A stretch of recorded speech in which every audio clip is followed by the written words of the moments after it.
Assalamualaikum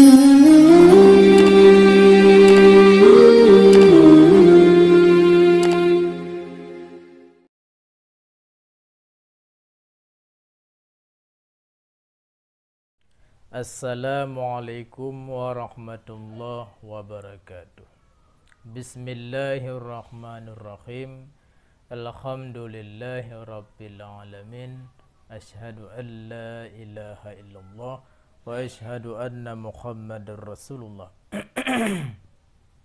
Allahumma salli wa sallim ala sayyidina Muhammadin wa ala alihi wa sahbihi ajma'in. Amma ba'du. Rabbi syrah li sadri wa yassir li amri wahlul 'uqdatam min lisani yafqahu qawli.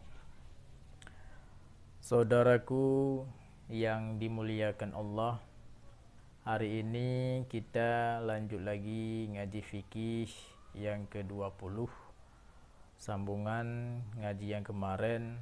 Hari ini kita bahas maka wasa'id taharah yang ketiga, yaitu bersuci dengan tanah.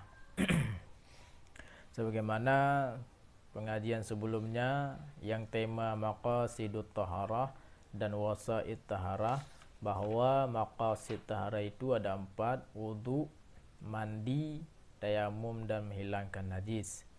Adapun wasa'id taharah pun ada 4, yaitu air, tanah, penyama, dan batu istinja.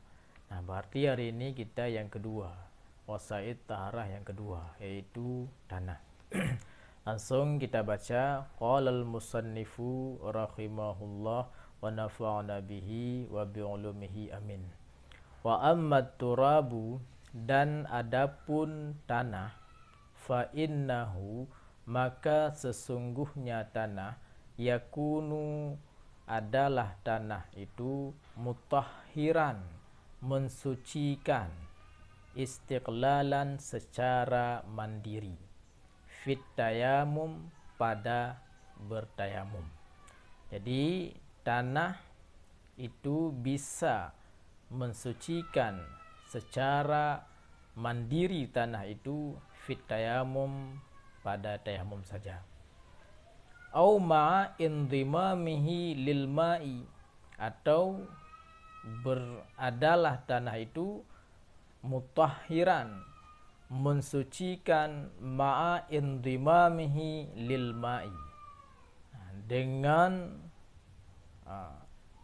berkumpulnya tanah itu lil ma'i, bagi air. Di mana itu fi izalatin najasati al mughalladhati, pada menghilangkan najis mughalladhah, najis yang berat. Biar najis yang kena najis anjing atau babi, najis berat itu tanah tidak bisa mensucikan najis, menghilangkan najis tersebut secara mandiri, tidak bisa. Tetapi harus berkumpul bersama air baru bisa menghilangkan najis. Dan juga air tidak bisa mandiri untuk menghilangkan najis mughalladhah, itu harus bersama dengan tanah. Nah, begitu. Nah, tanah tadi dia bisa mensucikan secara mandiri dalam bertayamum tersebut, bisyartin, dengan syarat, annahu, bahwa tanah itu, lam yakun, tidak adalah tanah itu, ustu'mila, telah digunakan, fi fardin mutlaqan, pada yang fardu secara mutlak. Secara mutlak, tidak ada alasan apapun. Jadi dengan syarat itu, apabila telah digunakan pada yang fardu, seperti tanah setelah bertayamum untuk dari hadas besar, lalu bekasan tanah yang kita gunakan bertayamum dari hadas besar itu kita gunakan lagi untuk bertayamum untuk wudu, untuk bersuci sah salat. Nah, maka tanah itu tidak bisa, harus tanah yang belum pernah digunakan pada yang fardu secara mutlak. Berarti dengan demikian dapat kita ambil paham adalah tanah yang belum pernah digunakan pada yang fardu secara mutlak, itu baru bisa dia mensucikan secara mandiri. Sama seperti air musta'mal juga, kalau telah digunakan pada fardu, maka air itu musta'mal itu tidak bisa lagi mensucikan. Gitu. Walam yahtalit bighairihi fit tayammumi, dan tanah itu tidak mukhalid. Mukhalid bercampur, bukan mujawir ya, mukhalid. Kalau mujawir, sesuatu itu bisa dipindahkan sehingga tinggal tanah saja. Kalau mukhalid tidak bisa dipisahkan sehingga bercampur secara mukhalid, seperti mukhalid air dengan kopi. Sehingga tidak bisa lagi kopi itu, tidak bisa dipisahkan kopi tersebut. Seperti ini juga. Jadi tidak mukhalid tanah itu. Tidak bercampur tanah itu bighairihi dengan selain tanah tersebut. Bukan mujawir. Kalau mujawir bisa kita pindahkan yang lain tersebut. Ini mukhalid, tidak bisa dipisahkan lagi. Tidak mukhalid oleh tanah itu dengan selain tanah fil tayammumi, pada bertayamum tadi. Pada tayamum. Jadi kalau telah mukhalid dengan lain tidak bisa. Seperti tanah bercampur kapur misalnya. Tidak bisa.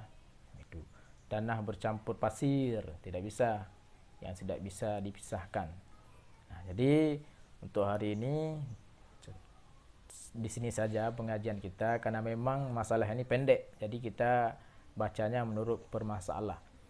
Jadi kesimpulannya, tanah adalah salah satu wasail untuk kita bisa bersuci diri apabila tidak ada air. Syaratnya tanah itu bisa mensucikan kita secara mandiri dia, khusus pada tayamum. Adapun pada menghilangkan najis besar, maka dia harus bersamaan dengan air, kerjasama dengan air, baru bisa dihilangkan najis besar. Untuk dia bisa mensucikan secara mandiri, itu khusus dengan syarat dia belum pernah digunakan pada fardu secara mutlak, dan dia tidak bercampur dengan yang lainnya. Begini.